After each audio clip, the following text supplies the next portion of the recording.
Ready? Councilmember John? It's okay. Some kind of holiday or anything? Well, he didn't remind me.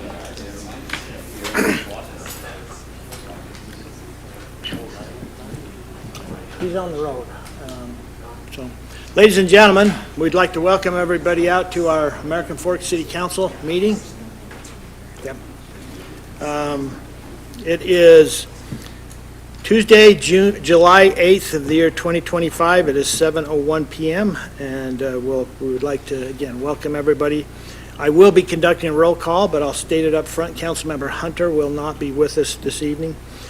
So we will follow the agenda as outlined. We'll start with a Pledge of Allegiance, after which we'll have an invocation by Councilmember Carroll, and then I will conduct the roll call. If everybody would please stand.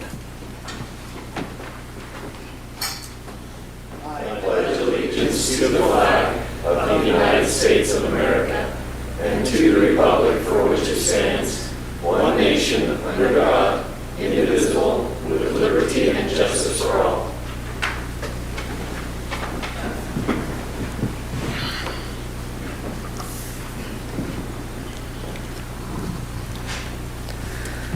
Our dear Heavenly Father, we thank Thee this day that we could meet together as a city and as citizens and as a city council. Please bless us this evening that we will have Thy Spirit as we go throughout our proceedings. Help us to have a spirit of cooperation. Please bless those of our public service that are out protecting us, that they will be protected. And in the name of Jesus Christ, amen. Amen. Okay, I will now conduct the roll call. As stated, Councilmember Hunter is absent. Councilmember Holly? Here. Good to have you back, Councilmember Holly. Thank you. He's been away for about a month serving our country, serving us. Thank you. Councilmember John? Here. Councilmember Carroll? Here. Councilmember Taylor? Here. Okay, item number 2 is a period of time we set aside for public comments. I have one that has a written notice. I'm going to have him come forward first. It does not preclude anybody that's here, but I'm going to start with Spencer. I would ask you to keep your comments brief, 2 minutes, and please state your name for the public record when you come up. So, Spencer. Hello. Hit it one more time. Well, there you go. Hello. Spencer Stevens. I serve as Vice President of Harrington Center for the Arts. Wanted to make a brief comment tonight about item number 4 on the agenda, commercial site plan development approval process. Members of our organization have identified a couple things that we wanted to bring to your attention. One being the requirement that if a site plan is submitted over a property line, that a final plat be submitted prior to the commercial site plan application process. We think that might impact development in specifically infill projects or redevelopment projects, and that seems backwards in what we would think would be the process, that property developers, owners would get together and decide they want to do a project together, or a developer would approach some property owners and ask them if they can purchase their property, but that a project needs to be feasible first and would figure out if it's feasible according to zoning and city codes based on the site plan approval process, going back and forth with city staff to see if a project is possible. And then a preliminary plat would be submitted based on that site plan, saying this is where the property lines would be drawn, and then a final plat would be submitted, finally recording that with the county. The second concern we have is that the current code allows for 2 years site plan approval with a 1-year extension. The rewrite that's before you tonight has a 9-month approval with no option to extend. Doesn't give a lot of forgiveness if anyone runs into any issues during the process to get a project built. So just wanted to bring those 2 items forward. We think it's could negatively impact projects as we continue to develop in our city. Thank you. Thank you, Spencer. Okay. Yeah, please come forward. If you have a paper, I'll take it because it gives me information if you'd like, if you have your name on it. Thank you. Okay, yeah, please state your name. Russell Miller. Okay? I have a complaint to make. It seems to be like every year about this time, and sometimes twice a year it happens. We get our vehicles that are parked across the street on the park.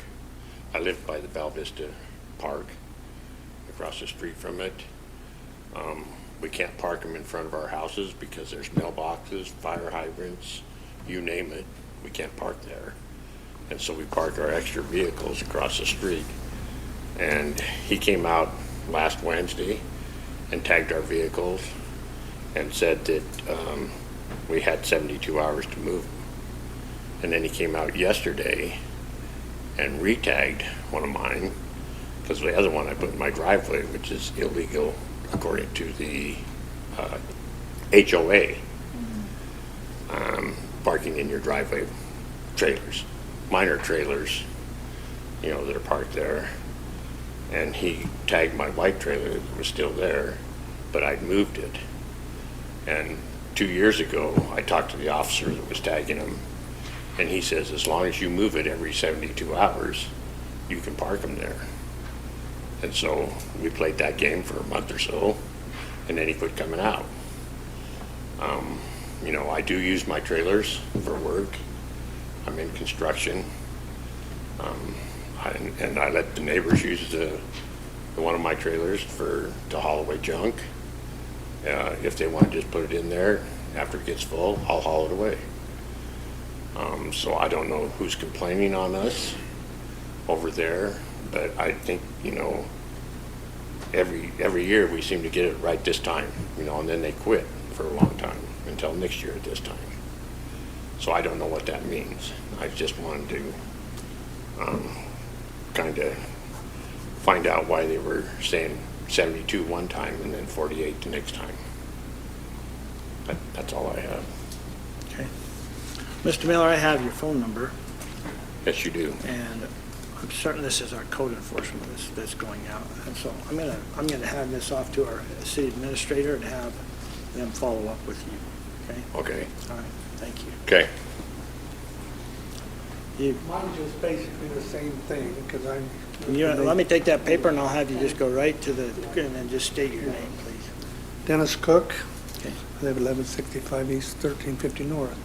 On 1350 North, the parking's terrible because, like he said, in my house, I have no parking in front of my house, because I got the post box and the fire hydrant. Just so... Also, it's just about 98% of the time in that area, there's nobody parking there. I think there could be a compromise made. I understand in the past, they set up like a register. If your car's registered and you move it, no problem, we park it there. But those people that did that, they've either died or moved away. So we don't understand exactly what happened there, because I'm relatively new. So I just think I put into online a request. I don't know if you might have read that from and a suggestion that I have that might work to solve this problem for us. I talked to the officer today, and Officer Valdez, about it, and he was aware of my concern and what I had put in on the email. So I just don't want to be dumped and nothing, accomplished there. So anyway. Thank you, Dennis. Likewise, I'm just going to hand both these to our administrator. I'm sure he'll make sure they get in the right hands of and it'll probably go back to Officer Valdez. Okay, all right. Is there anybody else who would like to make public comment? I did sign the notice that was signed too on that. All right, we'll just have you just come on up. Do you want this? Not unless you want contact information back to you. No. Okay. I should bring it up to if you want to see. Well, there's 4 or 5 signatures on it. Though that's attendance Oh, that's for attendance? Yeah. If you want to be counted as being here. Oh, I thought that was the sign up for a statement. So, but I do want to make a statement. Has my time started yet? I got 27 seconds. Okay, my name is George Brown. I signed up to run for mayor. I am concerned that American Fork City is not prepared to prevent terrorist attacks. It may be prepared to respond to terrorist attacks, but as Benjamin Franklin said, an ounce of prevention is worth a pound of cure. I have talked with the city manager and others who think the city can prevent terrorist attacks, but I respectfully disagree with that. My biggest concern is that the fire department will respond to a fire alarm that is really a terrorist ambush. Idaho has experienced that very scenario. A terrorist started a fire, called for help from the fire department, ambushed the firemen when they responded, and shot 3 firemen. 2 firemen were killed, and 1 is still in the hospital. The officials who responded to help the firemen were surprised and shocked that the ambush had occurred.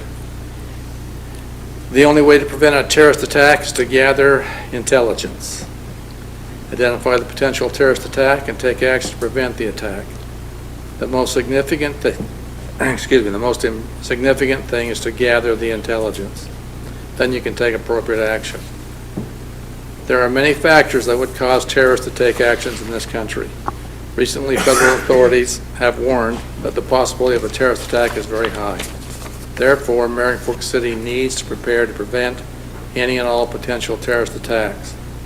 And if a terrorist attack does take place in American Fork City, the citizens will hold the elected officials responsible. That's you guys. Thank you. Thank you, George. Is there anybody else that would like to make a public comment? All right, seeing none, we'll close the public comment period and we'll move on to item number 3, our city administrator's report. David? Thank you, Mayor. I just want to comment on our upcoming Still Days week that we have. It starts on Saturday. We will be having a car show. We will have the parade on Main Street with all of our old vehicles and a burnout, which is really awesome if you want to come to that. And then Saturday night we will have the official kickoff of Still Days just right before the drone show. And then we launch into a full week of fun festivities and just great times with the community. I'm excited to have our community come out to Still Days. There are still some tickets left for the Still Deal tickets for the carnival, but those are going fast, and we will not sell those after Tuesday.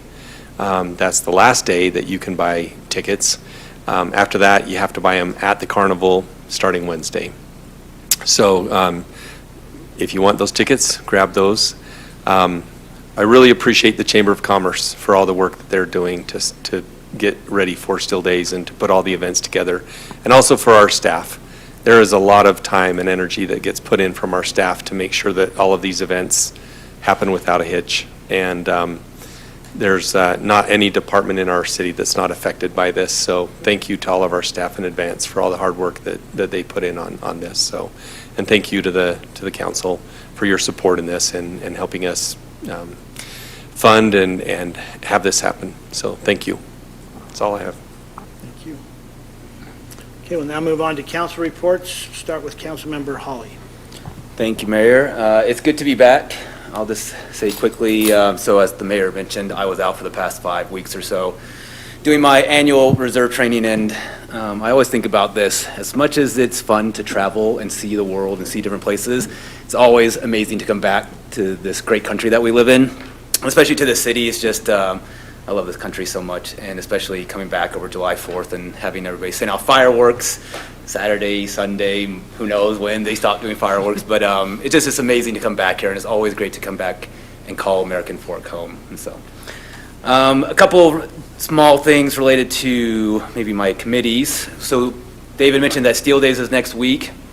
So just a shout out to the Beautification Committee. The garden tour is happening like it always happens. So go check out a couple of the nice yards that people are opening up to. And then also the Historic Preservation Commission is doing a booth this year. So stop by, and say hi to some of the commission people that are going to be manning or womaning the booth. And so just check out that. And then also I did stop by the concert in the park yesterday.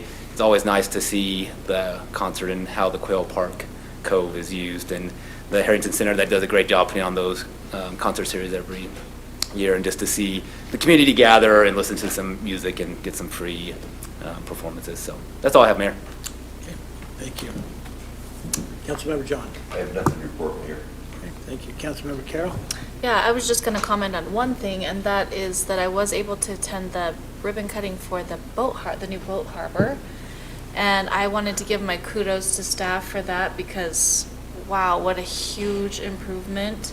Something that is going to be a huge asset to our city. I've been telling everybody about it. I'm really, really proud of it. And I say proud, I didn't do anything. The staff really drove this, and they found the funds for it. I mean, it's it feels like a miracle in some respects because we've wanted to do it for ages and just haven't had the ability. So really, really happy about that. And I thought it deserved a moment. Thank you.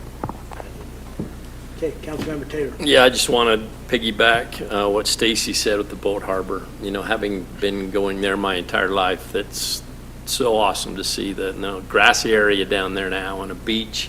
We've never ever had a beach of city significance, some that you could perhaps impale yourself with or any of those type of things would happen on the beaches. But now we have a big, beautiful sand beach with sun awnings and just the ability to navigate that place in a boat is the way it's striped, the way it worked out is just fantastic. And the cleanup of the shore and everything, it's just been great. And I've had a lot of people just rave about how awesome it is and how clean it is to go sit down there on the edge and fish and not have to wade through the debris. And I was there next to Stacy for that. It was just a fantastic experience and it's certainly a showpiece for our city.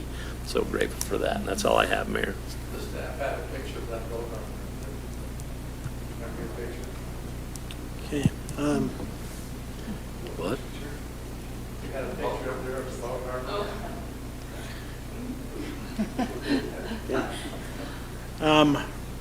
For the mayor's report, next meeting, I'm going to have our new Miss American Fork here.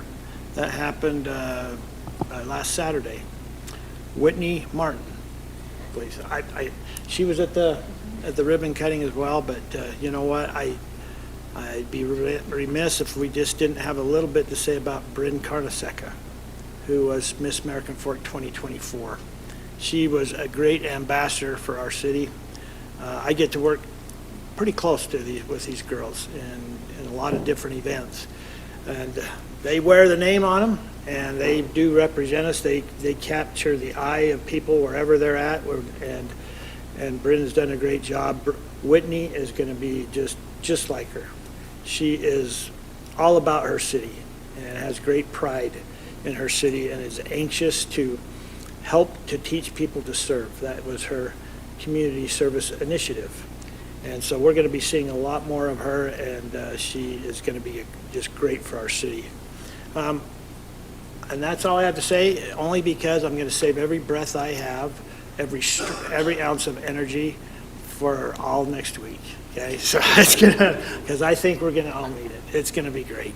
So, all right. By the way, Mayor, that magazine the city put out on Steel Day, really well done.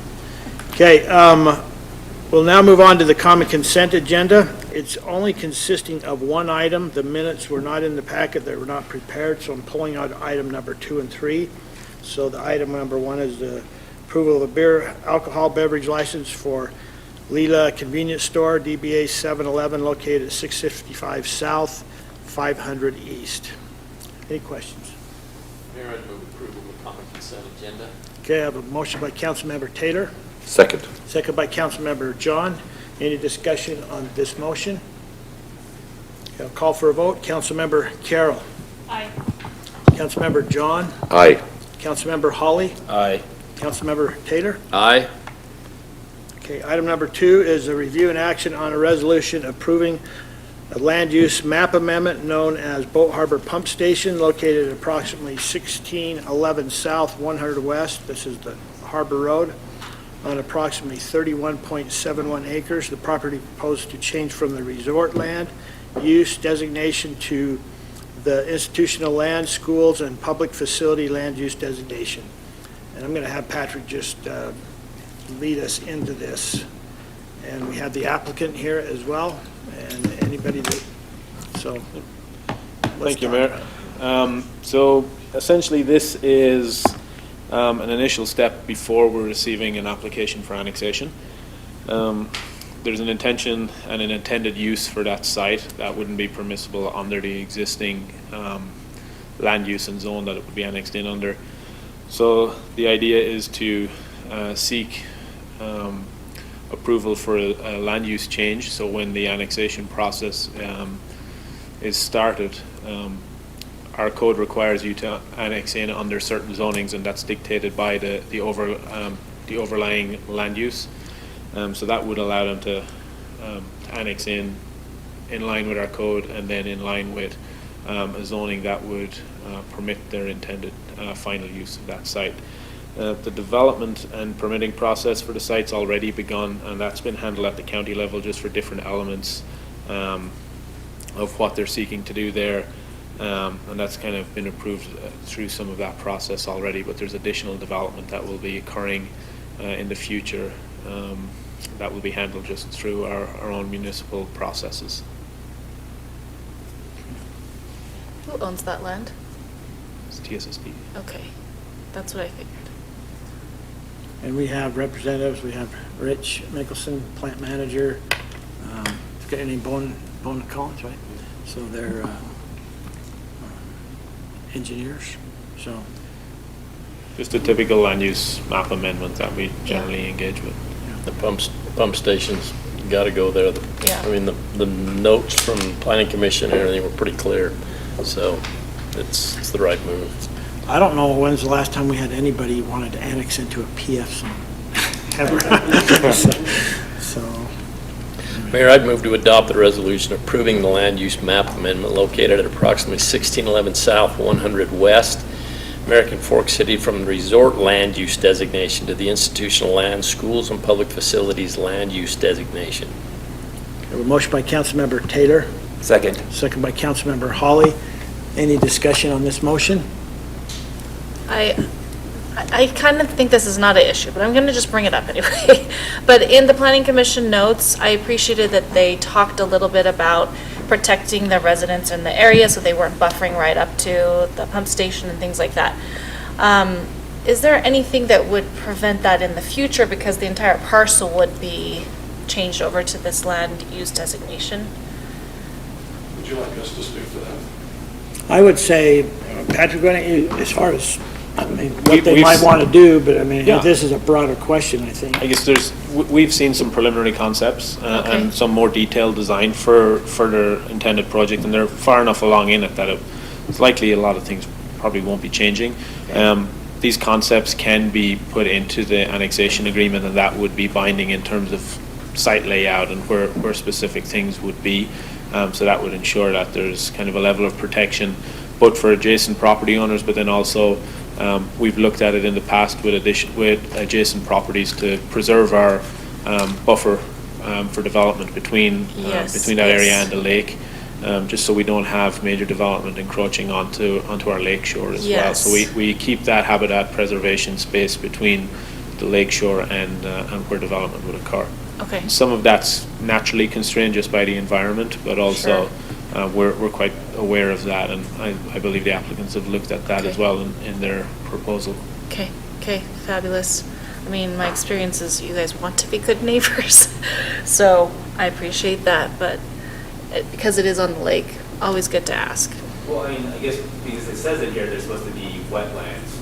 Yeah. Correct, like the other 24 acres is going to be like the U.S. Army Corps of Engineer wetlands. Is that right? I'll have you speak to that if you wouldn't mind. Because that's what just like maybe to answer. Yeah. I thought that was going to be wetlands that were going to be touched by anything. And if you'd state your name. So Brandon Wyatt with Bowen Collins and Associates, the engineers that are assisting the district in this project, and yes, that is correct. There's 33 acres of land down there. The district will develop about 7 acres in the northeast portion of the property. Everything south of the road will be used as a mitigation wetland permitted with the Army Corps of Engineers, and along together with that mitigation project will come restrictions, deed restrictions, that's the only thing that property can be used for. So if everything goes according to what we want to happen, and the Army Corps allows us to use those as mitigation wetlands for other projects that are taking place as well as this project, that's what will be there. Any other questions for the applicant? All right, I have a motion and a second, and I'm going to call for a vote. Councilmember John? Aye. Councilmember Carroll? Aye. Councilmember Holly? Aye. Councilmember Tater? Aye. Okay, item number 2 is a review and action on an ordinance approving a code text amendment known as Stormwater Management and Discharge Control, amending sections 13.94. The code text amendment plans to modify subsections 13.94.090 and 13.94.100 to be compliant with upgraded state regulations. These updates include modification and enforcement measures, clarifying responsibilities of property owners related to runoff, creating a new stormwater inspection process, and updating the review process to meet state requirements. That's a lot to say, so I'm going to have Sam come up and actually give us just get us started in this. So we had actually brought this before this body a few meetings ago, and these last 2 items, the enforcement and the penalties, were items that weren't actually cleared up, so we actually changed the text in those, got them incorporated. So this is just the last remaining pieces of the stormwater ordinance that we need to update to be in compliance with the state. So mainly it was taking away, because we had up until this last year been able to go ahead and issue a stop work order, and they realized that was going to be much more costly, and then they wanted to go back to actually allowing us to fine them. So that's basically what this change was for. So there is no stop work order now, it's just these fines that are... Yeah, it actually lays out a process of, we have to go out and let them know, and they get the chance to come into compliance and whatnot, whereas before, we were allowed to go out and issue a stop work order, and we could too if it was that egregious enough, but right now they want us to go through that process because they realized that it gave cities a little too much power to go out and stop work, and then it was costing them more to do that as opposed to just these fines, so. If I read it correctly, we can still, after we go through the process, if nothing happens, we can still issue that Yes, stop work order. yes, but That's it's kind of not the just- final straw. Yeah. Okay. Yeah. Yeah, you could just like pay the fine and keep on doing whatever if there was that Yeah, stop I mean, work. there is something there. What they didn't want to have happen, the way it was written before, is we could go out and issue it and stop it, not really give them a chance to comply and do some other things, and they just realized that was more costly when we said stop work order versus pay the fine and gradually come into compliance, so. In a day, 24 hours to come in compliance, we're holding their feet to the fire still. It's not like we're letting them. Right. Yeah. Okay. Mayor, I move to adopt the ordinance approving the You guys, code text amendment. council, Oh, just one moment. I was just reviewing the proposed ordinance, and I found a typo that I'd like to correct on the record if we can. And it's in subsection C, 3. It says, if a permittee does not correct the violation described in subsection C1A within the deadline set under subsection C1B, that should actually be C2B, to step through the first notice, the second notice, fines. So it's just a correction in subsection 3 to C2B instead of C1B. So no substantive change, just a typo. I'll let you do the, you say whatever you want to say. Mayor, I move to adopt the ordinance approving the code text amendment, amending section 13.94 titled Stormwater Management and Discharge Control with instruction of the city recorder to withhold publication of the ordinance subject to all conditions identified in the public record of June 18th, 2025. Planning Commission meeting have been met, and correcting section 3 to read subsection C 2B just before the sentence ends with the city. I have a motion by I'll Councilmember second. John, second by Councilmember Tater. Any discussion on this motion? Okay, I'll call for a vote. Councilmember Carroll? Aye. Councilmember John? Aye. Councilmember Tater? Aye. Councilmember Holly? Aye.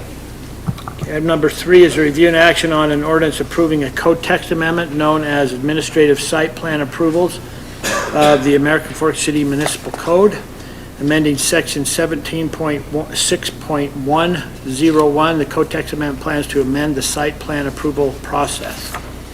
And with that being said, thank you, Patrick. And Patrick, I know we had Spencer Stevens that had some concerns. Can you Yeah, I can in any way go into address some. those? I can go Yeah. into some of those. I'll give the council a little bit of background on how this process began. So we began this process back in February, and when I say we, this is a joint effort between planning, engineering, and Sherilyn Egner. Sherilyn's helping us with the code rewrite. And we're working on the overall code, but there are certain elements of the code that we're trying to bring forward sooner rather than later, because we're getting a lot of complaints from applicants that our existing process is cumbersome, it's time-consuming, it's costly for some small updates. So we made some overall changes to the actual site plan process, but then also introduced an administrative process within that, which is the component that handles the minor amendments, and we've listed specific instances where that would apply.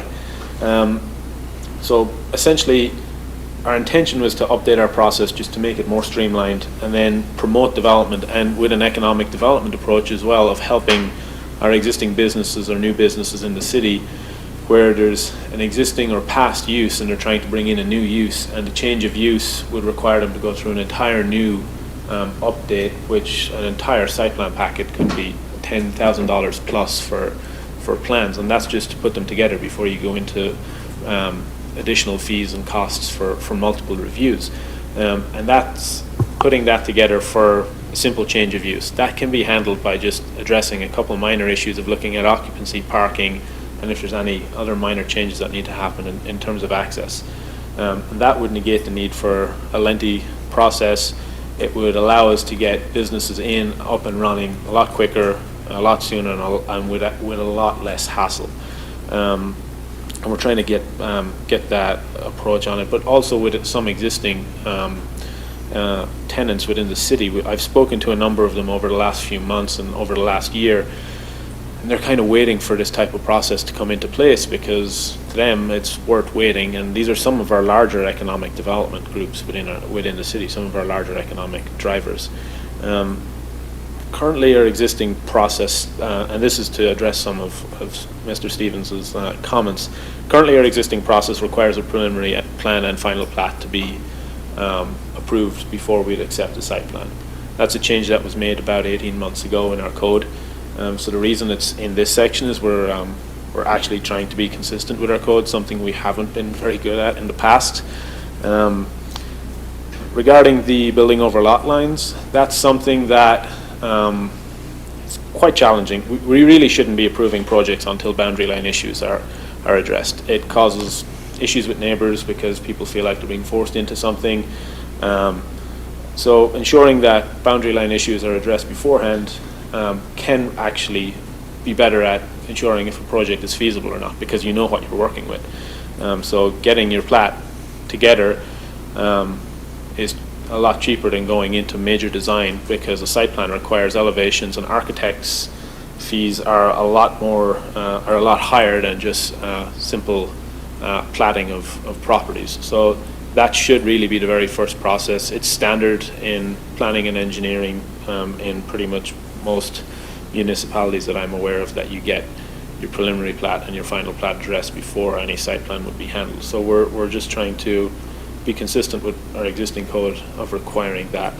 On the timeline, that's something that Sherilyn had proposed. I don't have any heartache with it remaining the same, or if it's somewhere in the middle of that. The challenges that do exist with having too long of a timeline, because in the past we actually didn't have any expiration on site plans, and it was majorly problematic when a project came in 10 years later for an approval, and our city code hasn't just changed 2 or 3 times, but we're 5 or 6 building code cycles past. And having worked with our chief building official on that, it's a disaster. It's having a tighter timeline is the way to go, because ideally You're not seeking approval until you're ready to go. You have all of your boundary issues addressed. You have your plat. Your plat's recorded with the county. The very last trigger to pull is getting your site plan approved, and you should really be underway within a matter of months after that. That is the reality of the situation that we see with most people. The reason there's nothing in there for an extension currently is that we're anticipating actually having a separate section of code that deals with all of the extension request processes. So deadlines and extensions all handled in a separate section of code. If something needs to be put in there for temporarily until we have that, I don't have any issue with that either. But that's just kind of my brief overview of our intention with the code. It's really we've started this to try and listen to the feedback we've got from applicants. Currently, if this were to be approved tonight, I can probably guarantee we'll have 10 to 12 new applications within the next 10 days of people who are waiting, and we've solicited feedback from numerous applicants on what will work, and some of them are a little upset because what they wanted, this doesn't exactly fit, or this, what they want doesn't fit within this, because this is meant to be minor and administrative, and we want to ensure that staff doesn't take on any major power roles and take power away from Planning Commission. They still have their land use role, and we want to respect that. This is simple little things of reviewing a small addition to a building that would be under 10%, ensuring that you have sufficient parking. They're pretty minor items that are, as we look at code from a staff perspective, you meet it or you don't. It's a black or white situation. There's no broad discussion that needs to be had upon items like that. But happy to answer any questions. So with the length, Patrick, you said, obviously 2 years is much too long. I mean, 9 months seems like it's kind of right there. I mean, would we? 12 months, 12 months matches our 12 months, our plat 12 approval months makes more process. sense to me as one council person. I have no dog in the fight on timelines or anything like that, whatever council sees fit. We want to be flexible with people too, so even if there is a need to include something temporarily for extensions, that's no problem either. We're happy to have that if it makes people feel more comfortable that it already exists while we're working on the other aspects of it.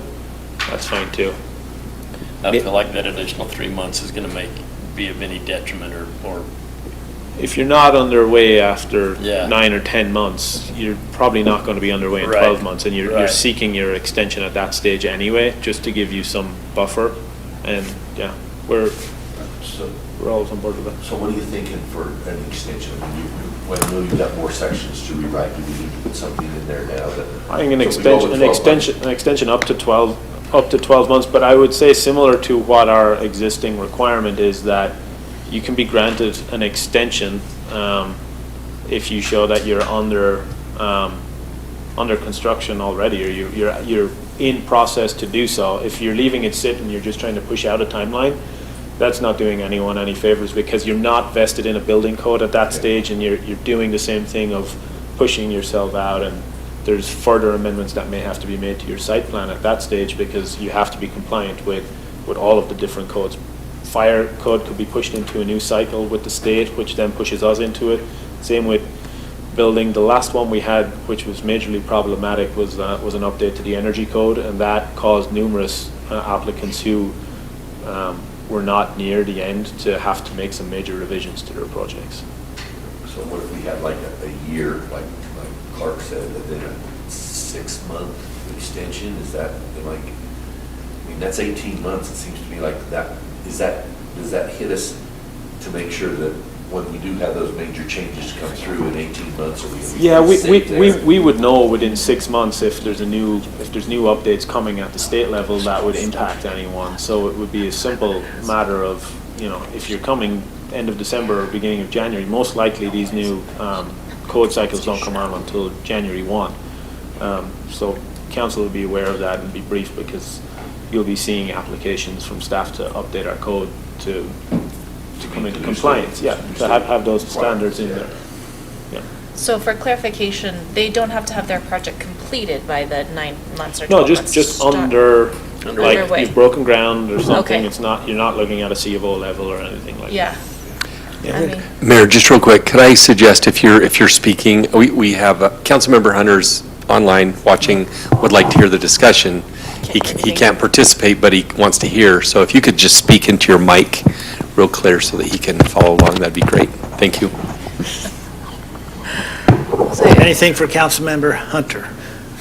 Hi.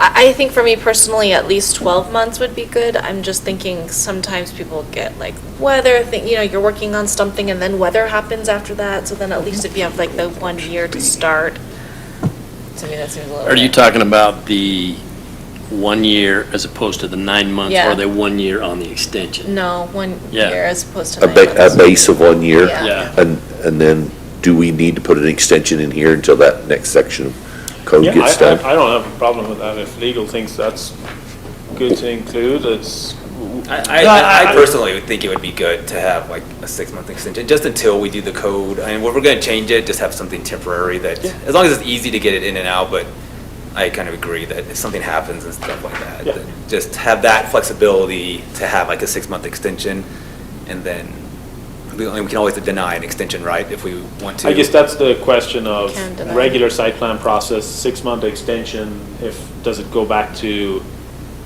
the body that approves it? So if planning commission approves it, they would approve the extension, or is that something it's just black or white and staff would be approving, or is it something you want to come to planning commission or to city council? I would say it stays with the body that it needs to, so if the planning, if that process was completed through the planning commission, it goes back to them for the extension. Okay. Yeah, perfect. Yeah. It's the same order that we've had, I think it's worked. Yep, sounds great. Can I ask some questions about the final plan? I mean, I'm obviously not an engineer, but I'm just trying to look at it from both perspectives. Like, I understand why it's good to have a final plat before, but I also understand from a developer's perspective why it can be tough to have a final plat. Because if I understand correctly, you have to own the property to have the final plat, correct? Yeah. And so, like, and you you- should also own the property for a site plan as well. Sure, so I Right, mean, that's I just was the wondering if you could do it concurrently or a contingent final plat, so it's not after the fact, but it's also not before, because as I said, looking from a developer's perspective is that you go out and buy this land, and then you go in and the site plan's not approved, and then you're stuck with land that Yeah. you can't do anything with, that from the developer's perspective, I worry that would be, as I said, I see from our perspective that we Sure. don't want to approve it, but that's why I'm wondering if you could do like a contingent or concurrent instead of either one before. We used to do them concurrently, and the plat was easier to get, or the site plan was easier to get approved in some instances than plat, because openings and closures and different things with all of the boundaries and surveying, we're on the clock then from when we accept something. So if we're in a situation of having a site plan that we can approve, but we can't approve the plat, we're holding one thing up and it's being held hostage by another application. So we've always found it easier of, even if you're close to the end and we know you're on your last review and you're addressing a couple minor comments, we're always good getting something up and scheduled for review. But we kind of learned our lesson. I got burned with a couple applicants where accepting the two of them side by side got problematic, and David has a great saying that no good deed goes unpunished. So we've kind of learned our lesson on that, which is why we've moved away from doing them concurrently. And what about a contingent one, like where, I think, assuming that the site, like if the site plan's approved, then you go buy the property and get the final plat, like Yeah. basically concurrently, but as I said, I would hate for it to be utilized as leverage on someone that Sure. they're trying to purchase property from. If we have an approval on your property, so we, or in either way, it can be utilized in both directions. There's a project down the street and the neighbor gets something approved on the adjacent parcel, and they're using it to say, hey, I'm the only person who should be able to buy this, and then the other is utilizing it of, like, I'm going to drive the price up because this is going to work. Yeah. So it's, Didn't that happen to the West property? I don't think that's a good idea. I mean, I think we gotta own the property, and that just makes it clean. Because I think there are too many, and there are too many people willing to leverage people like that as well. I mean, we've seen that before, and I just think we eliminate a problem by having them on the property. Yeah, that's kind of problematic. Think about it, I mean, we can, in a basic sense, you're planning on property that it's not yours. It's part of the project. I'm sure you have to give some kind of consent, but in a way, your property is already perceived as being developed on. We have it in master plans. We permit it in instances of a master plan where applicants are signing letters and contracts to say that they agree to be a part of that when future development happens. But it doesn't mean that it's happening today or in the next while, or that they agree to sell. But in the instance where they do sell, like our Lake City Road is a good example. It was numerous parcels and parcel owners that were combined into one master planned project. And some people are still not at the point of developing. The property stays the same. Some people said no, others said yes to participate. It's, yeah. But they knew that going in. So if there was, yeah.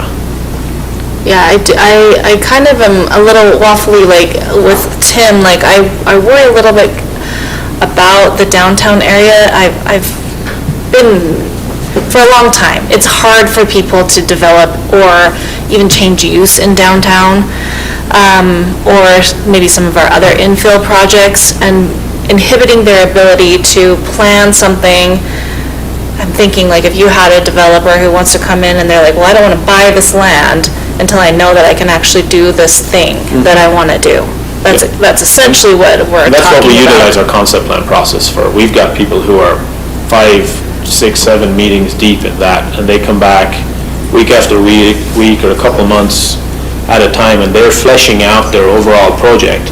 And they know they're not vested in anything, but it's problematic to try and get one thing in and get vested so that you're held to a longer time frame so you can work on other things. That's kind of an underhanded approach. So we require people to come in, let's sort out all of the problems that may exist in your project through concept plans. They're totally free. Staff handles all of that, and it's meant to be our customer service approach of no fees attached. Let's spend as much time as we need to and solve your problem. So when you do make a formal application, you have as streamlined of a process as possible. It's taking time, but it is working, and it has had some major improvements over the past. We're getting people through significantly quicker. Still multiple reviews, but people are going through quicker. Okay. So just to kind of maybe, as I said, maybe a lot of dumb redundant questions.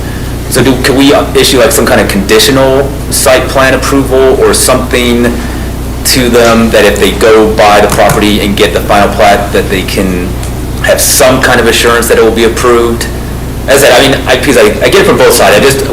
I hate to think of developers go into the downtown area or any place and they go out and buy some property and then he just denies it. I guess their use is still, if they get the plat approved, they're vested for that use, I believe. Well, no, I'm just saying that the city will approve it. And I will the city approve it? I do think it's very common. It depends. What would be getting approved? Because, you may want something that's 6 stories, but we may only permit 4 stories. And, sure. So it's going to be the same thing regardless. So if you meet code, the code's going to be what it is before or after after you do a plat. Whether you do it before a plat or after a plat, it's going to be the same code you're dealing with. And so if you're meeting code, code's going to be the same. Yeah, our intention is not to ever ask anyone beyond what code requires. I think it's a common practice in the real estate or in the development world too, that they will sign on property with conditions. I mean, they're only going to buy it if they get that site plan approval. And it's generally a plat approval. Yeah, both parties are agreeable to it, and so it's just maybe basically getting it done, and that executes the contract of the purchase. That can be done at the real estate level. What do other cities around us do? Is it, are we unusual, or what's? No, I'm just looking at places like past places I've worked, same process. I'm the Utah County rep for APA, so I've engaged with a lot of the other Utah County cities, and I know Spanish does the same. I think Santa Quinn is the same. Okay. Yeah. every reputable city's kind of on that same path of preliminary plat, final plat. That's your standard, because it matches the same as what we would require for residential. You're not going to go and do a final plat before you do your preliminary, but they don't have a site plan component to that because that's generally handled because of state requirements for residential development. That's what our building code is. Okay, I have something completely different, and this is just probably me being dumb, not understanding this, but I agree with the intent of trying to get some administrative approvals. I'm having a hard time understanding from the text, like, what the process is. So do they have to have a site plan still in order to Yes. get the administrative approvals? Yes, it would be less plans within the plan set. So currently, and I might have Sam talk about some of the engineering or public works requirements, but if it's a simple change of use, we might just be looking at overall site plan, like a single page, not our 36-page document that we get that has, grading and drainage, it's got landscaping, it's got a parking page, it's got standards. We're literally just looking at footprint of the building, parking lot, access to it, and we're seeing is the square footage and the parking requirement enough, because there is no need for new landscaping. It's built out already, so there's no need for new drainage or grading plans. You're really just going on a planned diet, essentially. So I guess the way that I read it is, okay, you have to have a site plan with all of these things. That's the regular site plan process. Yeah, okay, so that's what I'm asking. Where does it say this other? If you go down to section C Yes. for approval, there's 1 and 2. Yes. The planning commission to approve, that is your full site plan process. DRC to approve, that's after, so we require a concept plan meeting before any formal application, because that helps us address some major issues. Helps us tell someone, it's not a permitted use in the zone, you're at nothing submitting a formal plan, you're going to get denied. So the DRC to approve is, you have a concept plan meeting, we look at it and we're like, this fits in the realm of what could be an administrative approval. So these are the things that you would, if as you're showing us on your concept, that your actual scope matches this, these are the required documents that you may need, and it's kind of handled on a case-by-case level, depending on what you're looking to do.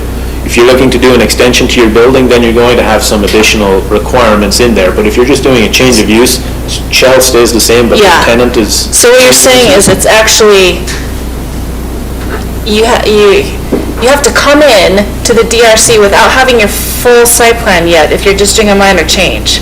This is the same for a full site plan. You have to come in... Right, but it's not clearly outlined for me.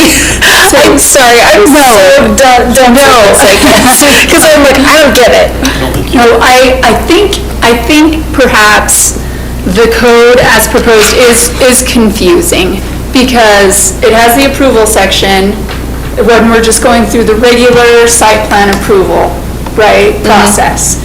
And then all of a sudden, we put in subsection 2, which is really a separate administrative process that has nothing to do with the site approval process. So I think it might be beneficial to actually extract subsection 2 and make it its own subsection later, so that it's very clear to applicants that this is what you do for your site plan approval, boom, boom, boom, boom, boom. But if you have an existing site plan and/or you otherwise fit into the rubric of what would allow the DRC to make an administrative approval, these are the steps that you go through. That's exactly what I want. Break the sections out. Well, just because the way that it's written, it looks like it's very confusing on what you actually have to do. I would envision this is one of the reasons we're doing a code rewrite for this very thing. We're going to take things in out, but we're going to make it easier to follow and to see, and for the layman. So I was completely thrown off when Heather said the code is confusing. I thought code was meant to be confusing. I know you get it. I like that. Thank you for bringing that up. I like the ability for the DRC, there's 18 items there that the DRC, so if you've got an existing site plan, if I understand this right, Heather, Patrick, and you want to make one of these 18 changes, it doesn't have to go all the way back to planning commission, all the way through, the DRC can make those changes. Yeah. But it's got to fall within those 18 called out structures. And Correct. Now, we would look at it from the perspective, there has to be a threshold somewhere, and there's a provision in there that allows Sam and myself to look at it and say, there's 18 items on this, there's like 16 of them that you're trying to do. This isn't minor anymore, this is major, and you have to go to planning commission. Yeah. It's not a... Or it's like a one or two of these things, not the whole This is meant list. to help for some small changes. When you start to venture into being above a quarter of the items on the list, we're not minor anymore. What if you do it like every single day, like you'd come in a different day? Well, and that's one of the things that we've mentioned as well in there, that it would be, for additions to the building, it's 10% of the originally approved building. So if I come in and get 9% this year, and I want to come in and do another 9% next year, that second 9% is a full site plan. You're now above the 10% of the original approved building. And that's just a protection for staff, it's a protection for the city, and it's a protection, the city as an organization, but also just a protection for the city, the people, and our community. Okay. Good discussion. Any other questions? Okay. So to make these changes, Heather, I guess, do we just need to call out like changing the subsection, adding in extensions and things like that? So there are a couple of options. We can try to make the changes on the record tonight, and then, memorialize them. There is an A option and a B option in there because of... Would it be easier to just table it and then have one option and have these things added in? That is definitely an option that the city council has tonight, is table it. We can come back with the modifications, and you guys can hear it at your next city council meeting. I don't know if there are applicants that would benefit from it within the next 30 days, but... When's our next meeting, David? August 12th. Yeah, we don't have one at the end of the month because of the 24th. I would ask you, are there people that are in these minor changes, are they going to be, are they looking to this as something, okay, we can move forward now with this small thing or whatever? Yeah, we've got a couple of those. You know what, why don't we just, Heather, why don't you try to make an attempt right here at it, if we're just moving sections into something, and then we can make a motion.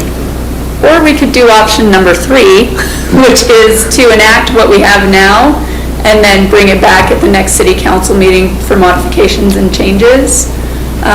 That is an option as well that I think we could do. I guess, intent stays the same, everything's the same.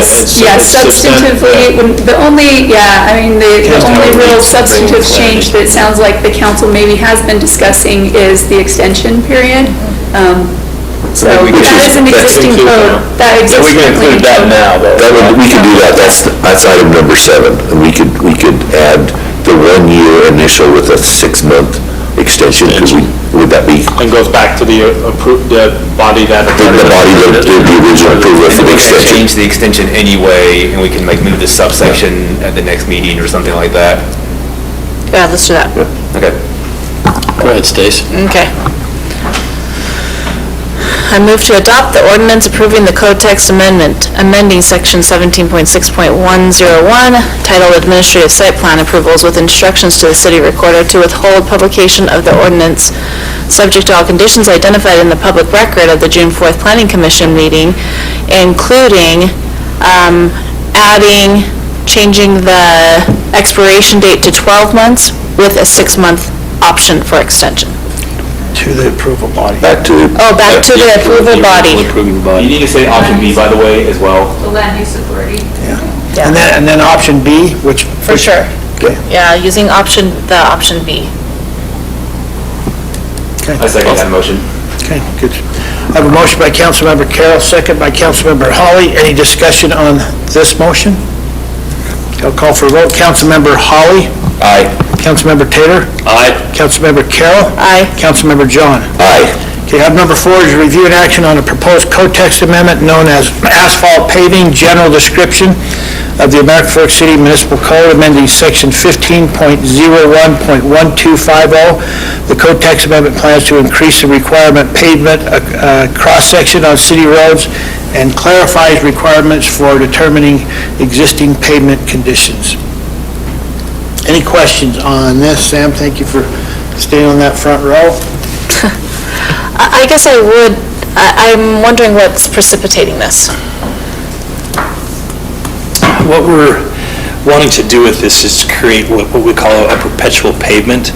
So typically, when you come in, we'll do surface treatments to the asphalt. We'll come in and do a crack seal, an HA5 seal, which is a high-density mineral bond, or we do a microsurface or a slurry seal to kind of rejuvenate that top surface of the asphalt. At some point, we're going to have to put in new asphalt. So if we can go with a little bit thicker section, what we can do is typically we can profile mill or edge mill. They'll drop down and they'll take off a few inches, and then we can put back new. But we need to have still a fair amount on the bottom. That's a pretty good base. And the hard part is that the aggregate size is about 3/4 of an inch. So if you stack that, you're at 1.5 inches.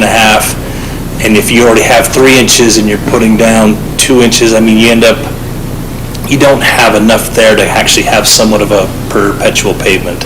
So what we want to do is put this in place so that as these new developments come in, we get 4 inches on a local road and then 5 to 6 inches on a collector and arterial, just so we have roads that last longer.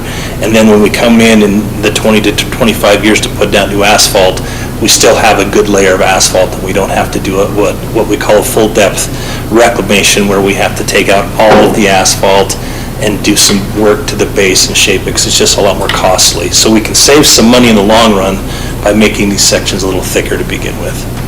That was kind of my question, is like, what's like the budget impact going to be maybe on the short term if we're making more asphalt?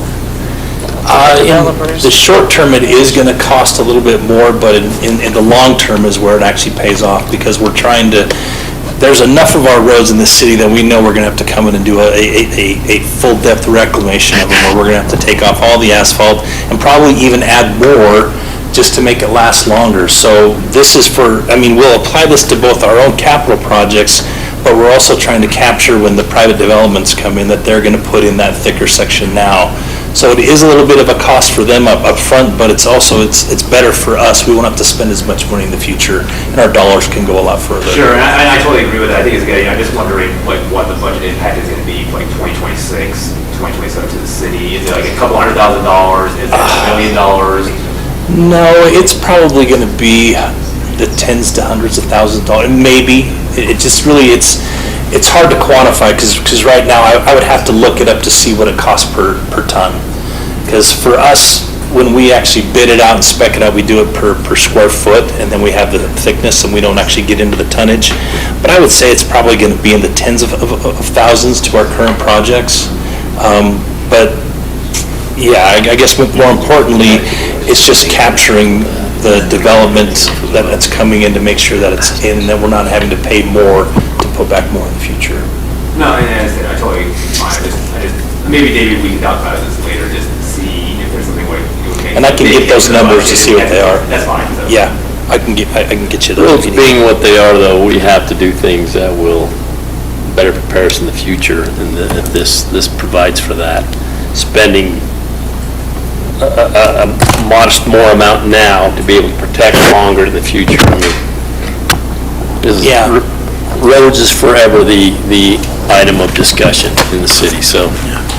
Plus, we inherit the roads from development in much better, stronger condition. And that's the biggest thing, is we wanted to make sure as we had more development down in the south part of town, as they're coming and putting in roads, we wanted to make sure we get that thicker section, so we know that we can come in and do more with it, and we won't have to spend as much money in the future. And to that point, we're doing some other things with the build-up, but we're trying to create a little bit steeper cross slope, so we get water off of it, it sheds it, so it just lasts longer. Water's what really is hard on asphalt too, so just trying to make things better.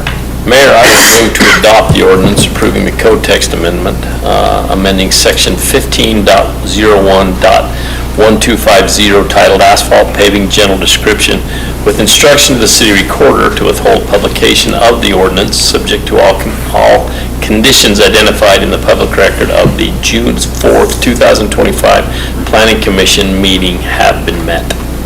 Second. Okay, I have a motion by Councilmember Taylor, a second by Councilmember John. Any discussion on the motion? Okay, I'll call for a vote. Councilmember Carroll? Aye. Councilmember Taylor? Aye. Councilmember John? Aye. Councilmember Hawley? Aye. Item number 5 is review and action on an approval of the contract for repairs to Fox Hollow Golf Course. This, for everybody's mind, this is for repairs back from the year that we had our little flooding incident where it breached the pipe and had to be pulled out. This is mainly FEMA money that we're dealing with here, but any questions outside of the packet? Any clarifications anybody needs? Comment, Mr. Mayor? Yeah. I want to say kudos to staff, because when the governor made his declaration that we could be eligible for FEMA money, we were one of the few cities in Utah that jumped on this during that flooding. And staff went in and we threw Sam into the deep end. I think he'd been here 2 weeks and he was meeting with FEMA. And we went in with what we thought would be one project and we ended up with 4. And FEMA's funded those projects 75% for each one of them. And sister cities around us were asking what we did when they found out about it, and they missed the window. They had their opportunity, but our staff jumped on. So David, city administrator, and Ben Hunter, our city engineer, really jumped on this and made sure that we could hit the window and went after these federal dollars, and it's a big deal. We wouldn't have been able to do it if staff hadn't have done it. So, Mayor, I move to... Well, I do have a question. Oh, go ahead. I had to be that guy, especially since I've been gone for a little while. And I always ask this because I know that we're supposed to go with the lowest bid, but just when it's so much lower, I always do worry that is the quality still going to be there, especially when you talk about long-term solutions, everything like that. Like when it's 80% of the next lowest and it's 70% of the average, and are we getting the quality still with getting the lowest bidder, if that's what we always take? I mean, is it going to be more expensive long-term if we don't go with someone who's kind of more in that average space? And that's all, I said, I'm always amazed when we get these bids in, and like one of them's like 80% of the next lowest bid, and it's like 70% instead of the average. So are we getting 70% of the quality as well? No, I mean, and that's where we rely on our staff to go out there and make sure we have inspectors that'll be there daily.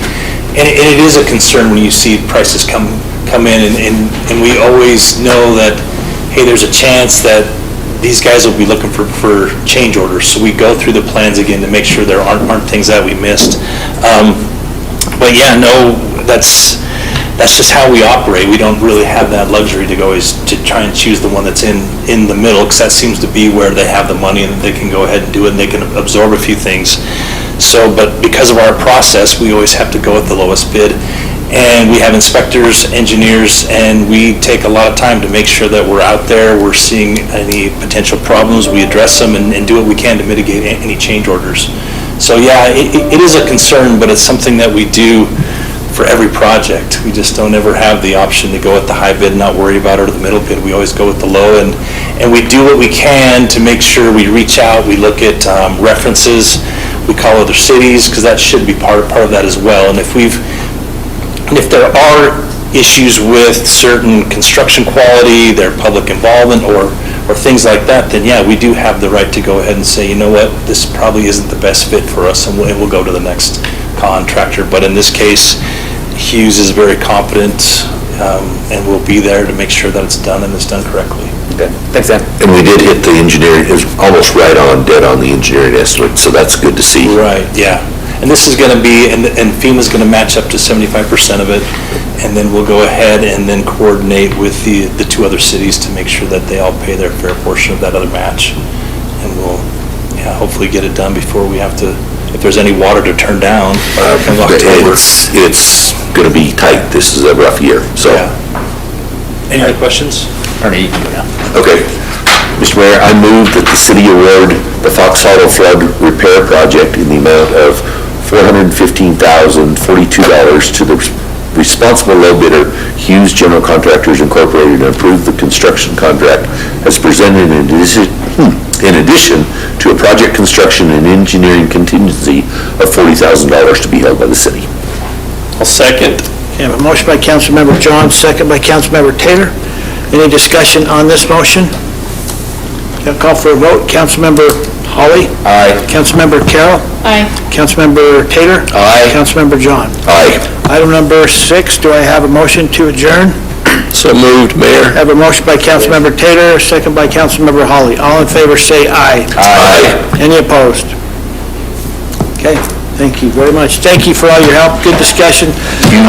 Patrick, Sam, you guys were great tonight, thank you. Some contractors, change orders. Hughes is employed